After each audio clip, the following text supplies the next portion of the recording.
Hello my dear friends, एक बार फिर से स्वागत है आपका आपके अपने ही यूट्यूब चैनल में। तो आज हम एक बहुत ही गंभीर समस्या के बारे में बात करने वाले हैं, जो कि maximum most of the time हमने ऐसे केसेस को भी देखे होंगे, आपने भी देखे होंगे। तो आज हम बात करने वाले हैं पैरालिसिस के बारे में, जिसको हम हिंदी में कहते हैं लकवा मारना। ठीक है, देखिए इसमें क्या होता है कि वॉलेंट्री जो मूवमेंट होता है, जो हम अपनी इच्छा के अनुसार अपने हाथ, पैर, गर्दन या जो भी मुंह चाहे हम हिला सकते हैं। तो जब इसी पे हमारा कंट्रोल पूरी तरह से ख़त्म हो जाता है और कोई मूवमेंट नहीं हो पाता, तो उसको हम कहते हैं पैरालिसिस। ठीक है, अब देखिए हमारे नर्वस सिस्टम के दो पार्ट्स हैं, सेंट्रल नर्वस सिस्टम और peripheral nervous system. Central nervous system में हमारा ब्रेन आता है और स्पाइनल कॉर्ड आता है, जिसको आप रीढ़ की हड्डी भी कहते हैं।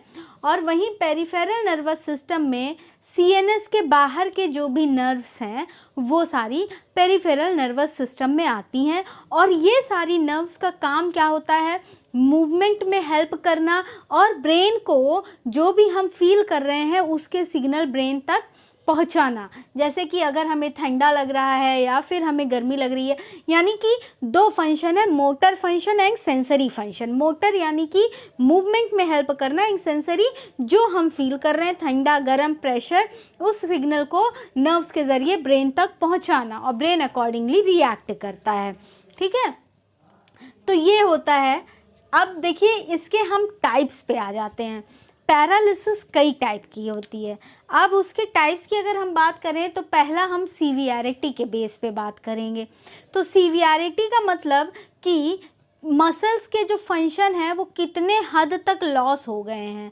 ठीक, अब उसमें पार्शियल पैरालिसिस भी हो सकता है और कंप्लीट पैरालिसिस भी हो सकता है। पार्शियल पैरालिसिस में जो ऐसे पेशेंट्स जो होते हैं, पार्शियल पैरालिसिस के पेशेंट, उनको अपनी मसल्स पे थोड़ा तो कंट्रोल होता है।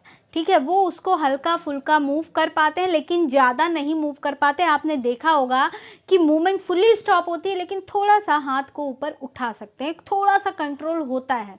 और जो कंप्लीट पैरालिसिस होती है वो जो होती है वो पूरी तरह की पैरालिसिस होती है। इसमें कोई भी मूवमेंट पे कंट्रोल नहीं होता, मूवमेंट होता ही नहीं है। अब जैसे कि हम बात करें, फिर हमारा जो अगला टाइप है ड्यूरेशन, कितने लंबे समय से है या कितने लंबे समय तक रहने वाला है। जैसे कि आपने बेल्स प्लासी का नाम सुना होगा। बेल्स प्लासी जो होता है उसमें हमारा फेस, मतलब जो पेशेंट का फेस होता है वो टेढ़ा हो जाता है, ठीक, किसी एक तरफ भागा हुआ लगता है। तो और वो पैरालिसिस का अटैक के वजह से, कहते हैं ना चेहरा टेढ़ा हो गया था, लकवा मार दिया था, तो इसको हम कहते हैं बेल्स प्लासी। और जो स्लीप पैरालिसिस होता है ये सारे टेम्परेरी होते हैं, कुछ समय के बाद ठीक होने लगते हैं, धीरे धीरे पेशेंट का मसल्स पे पूरा कंट्रोल बन जाता है और फिर कंप्लीट मसल्स पे उसका कंट्रोल हो जाता है। अब नेक्स्ट हम अगर इसका हम कॉज देखें, जो ये ड्यूरेशन के बेस पे जो बेल्स प्लासी हैं, ये सारी चीज़ें, इनका अगर हम कॉज देखने पे आए तो देखिए कॉज हाइपर कैलेमिक और हाइपोकैलेमिक पीरियोडिक एनालिसिस जब किया गया। हाइपर कैलेमिक मतलब क्या होता है? पोटेशियम का लेवल ज़्यादा होना, और हाइपोकैलेमिक मतलब होता है पोटेशियम का लेवल कम होना। ठीक है, तो जब ये एनालिसिस किया गया तो देखा गया कि म्यूटेशन की वजह से दो जीन्स हैं। जीन्स का नाम है CACNAIS 1S और SCN4A जीन, ये दो जीन्स हैं। ठीक है, ये जीन्स ये क्या काम करते हैं? ये ऐसे प्रोटीन को बनाने का इंस्ट्रक्शन खुद लेके चलते हैं जो क्या करता है? सेल्स को सोडियम और कैल्शियम पहुंचाता है। ठीक है, ये दो जीन्स हैं, इनके पास ये सूचना होती है कि ये प्रोटीन निर्माण करना है, और ये प्रोटीन काम क्या करेगा? ऐसा प्रोटीन बनाने का निर्माण करना है जो क्या करे? सेल्स तक क्या पहुंचा दे? सेल्स के अंदर तक सोडियम और कैल्शियम को पहुंचा दे, और ये कैल्शियम ही मूवमेंट करवाता है। तो यही कैल्शियम का जो मूवमेंट होता है, तो क्या होता है कि मूवमेंट होता है, पेशेंट अपने हाथ पैर को हिला सकता है जो हम नॉर्मली कर पाते हैं। ठीक है, तो इंजरी कॉज परमानेंट एनालिसिस, अगर कोई सीरियस इंजरी हो गई है, नेक इंजरी, स्पाइनल कॉर्ड इंजरी, तो इससे जो पैरालिसिस होता है वो परमानेंटली हो जाता है। ठीक है, तो ये जो ड्यूरेशन, ये जो शॉर्ट ड्यूरेशन वाली प्लासी थी, जैसे बेल्स प्लासी, जो शॉर्ट ड्यूरेशन के पैरालिसिस थे, उनके मैंने आपको वजह बताई।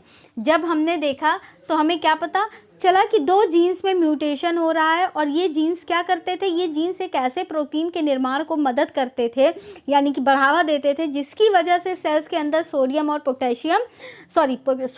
कैल्शियम जाता था, और इन्हीं कैल्शियम और सोडियम के मूवमेंट की वजह से मूवमेंट हो रही थी। अब जब यही नहीं जाएगा तो मूवमेंट कहाँ से होगी? तो यानी कि इन 2 जीन्स में म्यूटेशन हो जाता है, जिसकी वजह से ये बेल्स प्लासी और जो छोटे शॉर्ट टर्म के पैरालिसिस होते हैं वो होते हैं। फिर और सीरियस इंजरी जो है वो परमानेंट पैरालिसिस कॉज कर सकती है। अब अगला जो हमारा टाइप है वो है लोकेशन के बेस पे पैरालिसिस को डिफाइन करना। तो लोकेशन के बेस पे सबसे पहला जो है वो है मोनोप्लेजिया। ठीक है, मोनोप्लेजिया में क्या होता है, कोई एक हाथ या कोई एक पैर ही अफेक्टेड होता है, कोई एक हाथ या कोई एक पैर। फिर उसके बाद हम देखते हैं हीमोप्लेजिया। हीमोप्लेजिया में क्या होता है, आधे शरीर में पैरालिसिस मार जाता है, या तो राइट हैंड साइड वाले पे या लेफ्ट, यानी कि एक साइड का पूरा आपका बॉडी पार्ट ही पैरालाइज पेशेंट का हो जाता है। ठीक है, ठीक। फिर उसके बाद है पैराप्लेजिया। पैराप्लेजिया क्या होता है कि जो लोअर बॉडी होती है, यानी कमर से नीचे वाला जो हिस्सा होता है, ये पूरी तरह से मूवमेंट इसमें ख़त्म हो जाता है। ये होता है ड्यू टू कोई इंजरी हो गई है अगर स्पाइनल कॉर्ड में तो। ठीक है, फिर है क्वाड्रिप्लेजिया। इसमें क्या होता है, इसमें दोनों हाथ ही का फंक्शन लॉस हो जाएगा या दोनों पैर के ही फंक्शन लॉस हो जाते हैं, और धीरे धीरे जो इंटरनल ऑर्गन्स हैं इनके भी फंक्शन लॉस होने लगते हैं। ठीक है, फिर अब उसके बाद हम आएंगे सिम्टम्स में। देखिए, आगे बढ़ने से पहले मैं आपको बता दूं, हमारा यूट्यूब पे एक और चैनल है 10 डायरेक्शन न्यूज़ के नाम से। आपसे रिक्वेस्ट करूंगी, आप डिस्क्रिप्शन में लिंक दिया है, प्लीज़ उस चैनल को भी विज़िट करें और उस चैनल को भी सब्सक्राइब कीजिए। सिम्टम्स में अगर आ जाऊं तो देखिए, ऐसा होता है कि मस्कुलर कंट्रोल तो पूरी तरह से लॉस होने लगता है, शून्य पड़ जाएगा, कोई मूवमेंट नहीं होगा। आप पेशेंट को मारेंगे ऐसे, आपने पिंच भी किया तो कुछ नहीं पता चलेगा पेशेंट को। ठीक है, यानी कि मस्कुलर कंट्रोल पूरी तरह से लॉस, शून्य पड़ जाना। और फिर क्या होगा, उस जगह पर जो पार्ट आपका पेशेंट का मूव नहीं करता, उसमें स्टिफनेस आ जाती है, वो जल्दी से फिर स्टिफ मतलब एकदम रिजिड हो जाता है। फिर उसके बाद इनवॉलेंट्री स्पाज्म हो सकता है, ऐसे बिना पेशेंट के इच्छा के ही कांप जाए उसका हाथ कभी या कुछ भी। ठीक है, फिर उसके बाद हम कॉज पे आ जाएं। कोई प्रकार का स्ट्रोक लगा हो पेशेंट को, कोई शॉक लगी हो, कोई स्पाइनल कॉर्ड इंजरी हुई हो, या फिर ब्रेन में कुछ प्रॉब्लम हो, या फिर स्पाइनल कॉर्ड में, ब्रेन या स्पाइनल कॉर्ड में किसी प्रकार का कोई ट्यूमर हो, या फिर मेनिंजाइटिस, जिसके ऊपर मैंने एक वीडियो पूरा बनाया है, मैं डिस्क्रिप्शन में लिंक शेयर करूंगी, आप देख सकते हैं। मेनिंजाइटिस ब्रेन के मेनिंजाइल लेयर का इन्फेक्शन होता है, अगर वो इन्फेक्टेड हो गया है, या फिर ब्रेन का इनकम्प्लीट डेवलपमेंट हो गया है तो ये कंडीशंस हो सकती हैं। फिर उसके बाद मसल्स टेंशन, इसमें मसल्स के टेंशन का भी एक क्लासिफिकेशन है, जिसमें ये फ्लैसिड पैरालिसिस का केस आता है। फ्लैसिड पैरालिसिस जो आप पोलियो के पेशेंट्स को देखते हैं उनकी बात हो रही है। उसमें क्या होता है कि जो लोअर मोटर न्यूरॉन्स होते हैं, यानी कि लोअर बॉडी पार्ट, वो बिल्कुल भी मूव नहीं कर पाता, ऐसा लगता है कि टंगा हुआ है, और बस धीरे धीरे उस एरिया की मसल्स डिटेरियोरेट होने लगेंगी, मतलब ख़त्म होने लगेंगी पूरी तरह से। ठीक है, यानी कि मसल्स धीरे धीरे उस एरिया की श्रिंक हो जाएंगी। पोलियो के पेशेंट्स का आपने पैर देखा होगा कितना पतला सा होता है। फिर उसके बाद इसके कुछ और भी कारण होते हैं मसल्स टेंशन के। गिलियन-बेयर सिंड्रोम, गिलियन-बेयर सिंड्रोम्स क्या होता है, एक ये बहुत ही रेयर ऑटो इम्यून डिसऑर्डर है, जिसमें खुद की बॉडी खुद के पेरिफेरल नर्वस सिस्टम को अटैक करने लगती है। ठीक है, जैसे कि कैंसर भी एक ऑटो इम्यून डिसऑर्डर है। फिर उसके बाद खुद की बॉडी खुद को ही पेरिफेरल नर्वस सिस्टम, जैसे कि आपको गठिया भी पता है, गठिया वो क्या है, वो भी एक ऑटो इम्यून डिसऑर्डर है। फिर ये खुद की बॉडी, खुद के immune system, peripheral nervous system को अटैक करती है। और एक होता है इन्फ्लेमेशन ऑफ स्पाइनल कॉर्ड, जिसको हम कहते हैं माइलेक्टिस। ठीक है, माइलेक्टिस यानी कि इन्फेक्शन अगर हो रहा है स्पाइनल कॉर्ड में, तो उसकी वजह से ये मस्कुलर टेंशन डेवलप होती है, जिसमें धीरे धीरे मसल्स डिटेरियोरेट होने लगती हैं, ख़त्म होने लगती हैं। फिर टिक पैरालिसिस। टिक पैरालिसिस कुछ ऐसे जानवर, कुछ टिक्स होते हैं जो टिक्स क्या करते हैं कि टिक्स जब चपक जाते हैं ना, तो न्यूरोटॉक्सिन केमिकल रिलीज़ करते हैं, जिसकी वजह से पर्टिकुलर बॉडी पार्ट मूव नहीं हो पाता। लेकिन जैसे ही वो टिक्स को हटा लिया जाए, तो वो जैसे ही टिक्स को हटा लेंगे आप, तो वो बॉडी मूवमेंट नॉर्मल हो जाएगा। ठीक है, इसको कहते हैं टिक पैरालिसिस। फिर ट्रीटमेंट। देखिए, ट्रीटमेंट की अगर मैं बात करूं फ्रेंड्स, तो पैरालिसिस का कोई इलाज नहीं है। ठीक है, पैरालिसिस का कोई भी इलाज नहीं है। कुछ तो जैसे ये बेल्स प्लासी वगैरह है, जिसमें मुंह टेढ़ा होता है, डॉक्टर्स उसमें बोलते हैं कि ये समय के संग खुद ठीक हो जाएगा। इसमें कोई ट्रीटमेंट ऑप्शन काम नहीं करता, इसका कोई क्योर भी नहीं है।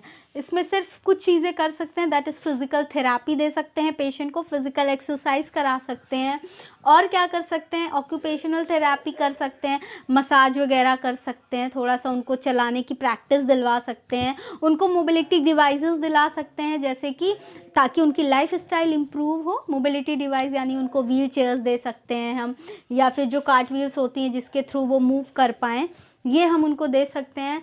फिर उसके बाद अगर सर्जिकल थेरापी पे हम जाएं, सर्जिकल ऑप्शंस में जाएं, तो नर्व ट्रांसफ़र सर्जरी एक ऑप्शन है। उसके साथ साथ, इन सब के साथ साथ जो इम्पॉर्टेंट रोल प्ले करता है, दैट इज़ इमोशनल फैक्टर। ऐसे पेशेंट्स के संग अगर आप इमोशनली अच्छे से पेश आएंगे, तो उनकी विल पावर स्ट्रांग होगी और वो जल्दी से शायद रिकवर कर पाएँ। तो friends, this is all about paralysis. तो होप आपको वीडियो समझ में आई होगी। जैसा मैं चीज़ों को बताना चाह रही थी, मैं बता पाई होंगी। वीडियो से रिलेटेड कोई भी सजेशंस हो तो आप कमेंट सेक्शन में कमेंट कर सकते हैं मुझे, और वीडियो को शेयर ज़रूर कीजिएगा, क्योंकि बहुत सारे लोगों को इसकी ज़रूरत होती है। तो प्लीज़ इसको शेयर ज़रूर कीजिएगा, वीडियो को लाइक ज़रूर कीजिए, और अगर आपको वीडियो पसंद आई है तो प्लीज़ चैनल को सब्सक्राइब भी कर दीजिए, और बेल आइकन प्रेस करना बिल्कुल मत भूलिए। Thank you very much.